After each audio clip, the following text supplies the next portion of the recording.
Welcome back. It's time for Gorman, Falinski, Patrick Gorman and Jason. Surely it's Falinski, Gorman. Come on. All right. I think it's alphabetical, isn't it? And when you're in government, it'll be Gorman, Falinski. If I'm still Jason has also been here longer than me. I'm very respect the seniority. I have to play that one. I have to play that one. What a start. Now, that was agreement, but there's not a lot of agreement coming from the Nationals at the moment. Jason Falinski, Barnaby Joyce and Matt Canavan in a podcast. I'm not sure if you've listened yet. They say no maliciousness or grand plan in the spill. It just sort of happened. Do you believe that? Yes, of course I do. It was organic. It's the National Party. They're into organics, as you know, so it just happened. Just happened. So you sound like you're being rather sarcastic there. No, I'm not being sarcastic. I don't know sarcasm. You know, I'm from the inner city. So, I'm not quite sure where to go with this. Clearly this was planned. Clearly it was coordinated. Matthew Canavan resigned the night before. I mean, this sounds ridiculous, this podcast, doesn't it? Well, I think the events are pretty obvious. I mean, Bridget McKesney's resignation then created a spill, which Barnaby then said, well, if we're going to have a spill, then I'll stand for leader. And then that prompted what happened thereafter. So from that point of view, I guess it was organic, but yeah. How can we not have faith that this isn't going to happen again soon? Barnaby's said from the get-go, he's got his hand up if there's a spill. It seems like the tensions are still there. We're talking about potentially a breakaway faction in the LNP to represent Queenslanders. Yeah, so we're keeping it entertaining for you at this point in time.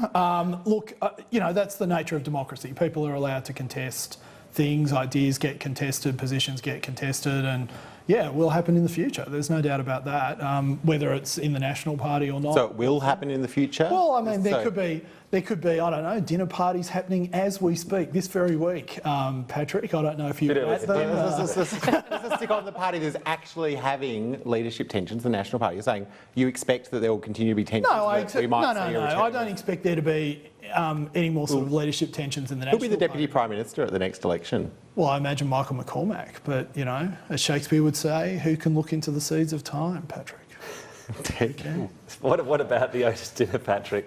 A group of 20 MPs meeting on climate change. Do they have a point about not going too far, making too drastic a pitch to voters? Well, I think it's reasonable that people would have conversations about our policy positions on a whole range of things. As you know, every single one of our policies is under review. But let's not pretend that a dinner amongst MPs is anything more than what it is. I mean, it's not a conspiracy. It's a dinner. It's a dinner. Can we clarify, were you at the dinner? I was not at the dinner, but I will also admit that I have eaten at Otis restaurant, and it's a lovely place, and they've got a great wine list. I seem to be the only one that didn't have a good experience there. They put us right under the air conditioner. But I'll lend you a jumper. But you say everyone from Labor saying no issue. I just think it's a bit rich for you to complain about cold, because last time I saw Annalise, her face had gone deep crimson. It's because I'm an intrepid in-the-field reporter. Yeah, that's right. Tom Connell. I'm in the studio now. But it's my understanding, Labor says there's nothing in this, it's my understanding Joel Fitzgibbon was summoned to Anthony Albanese's office after this emerged. Look, I don't know anything about that, so whether your understanding is correct or not, I really couldn't comment. Trust me on it.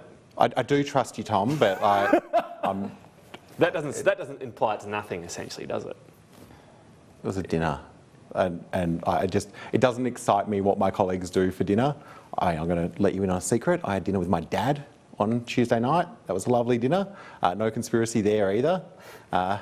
He's not seeking Labor Party pre-selection for anything. Vote for you at the next election. He doesn't live in my electorate, which is which I would like him to fix. But yes, no, he won't be voting for me at the next election. He'll be voting for my good friend Josh Wilson. And just on the substance of the issue with the Nats as well, Jason Falinski. So Collinsville is expected not to be viable. If that's the case, should that be the end of any government money towards coal-fired power in Australia? So are you talking about sort of taxpayers building a coal-fired power? But even the viability. Yeah. What if there's a push after that? Well, let's see if one's viable in New South Wales. Should this be the end of the discussion if this one's viable? I've got to be honest and say I don't think that this is the role for the Commonwealth Government.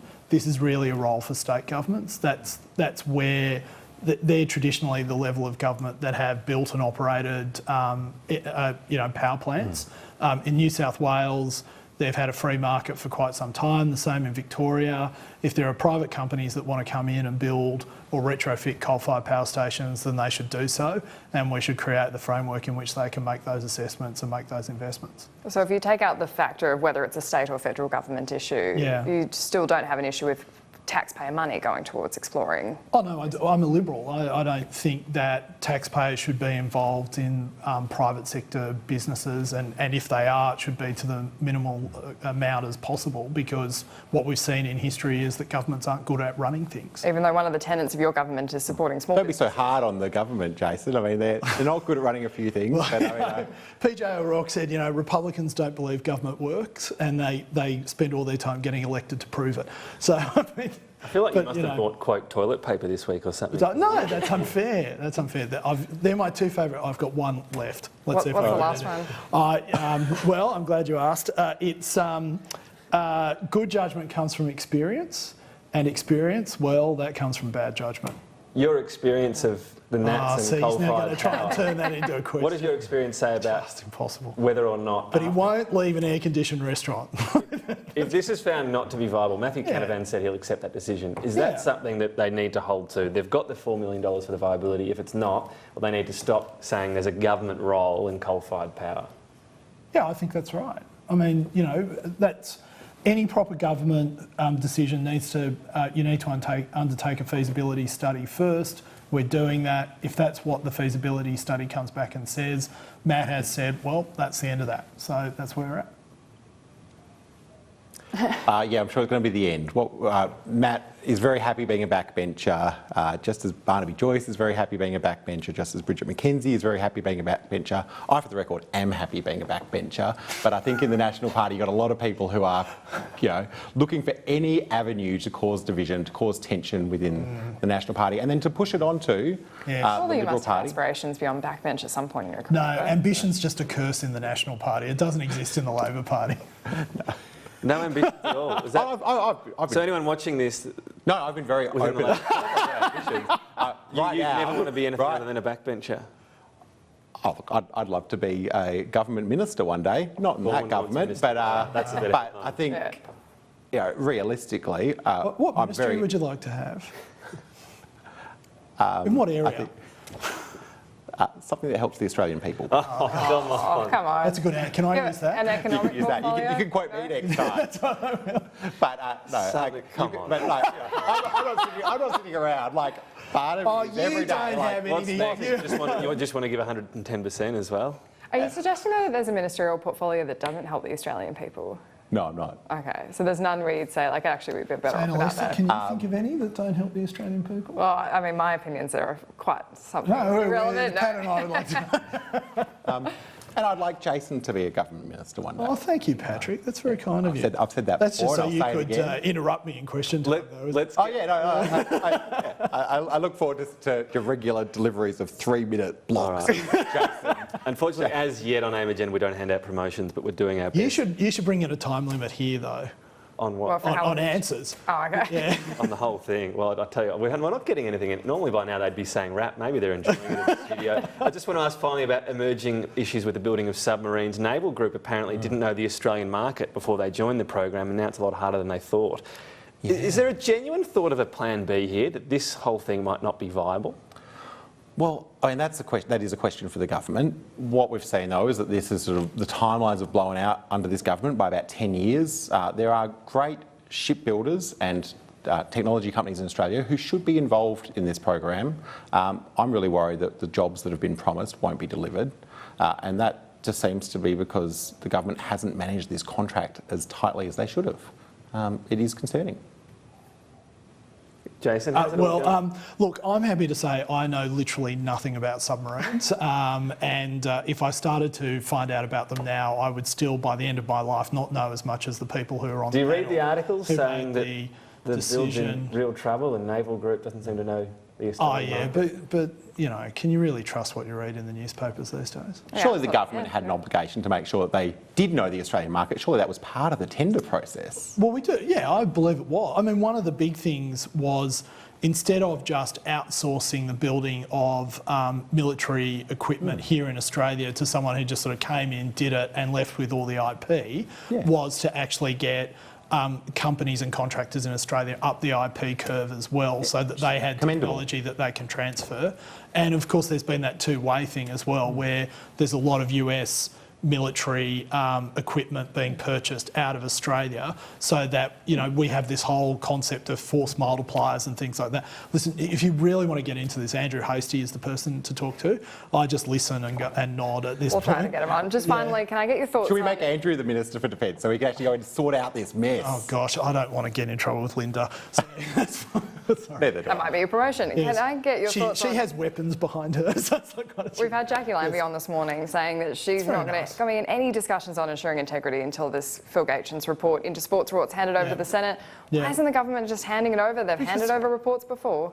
Have we? Which ones? Absolutely, into Christopher Pyne and Julie Bishop's previous jobs. Oh, okay. Release them. Well, look, as my understanding was that this just follows the normal procedure where these reports are done, the findings are handed, and that's where we're at. So we're just following normal course of events. So I was unaware that there had been times where we've... And does that give you pause for thought then?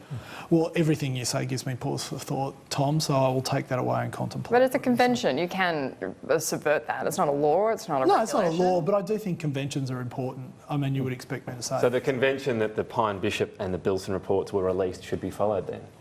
Well, indeed, Tom. However, as I understand the convention is, these reports are done, the findings are released, that's what we've Is the done. convention more when it suits the government, they're going to release it? No, I didn't say that. I don't think that's the case. I think a convention is observed more often than not.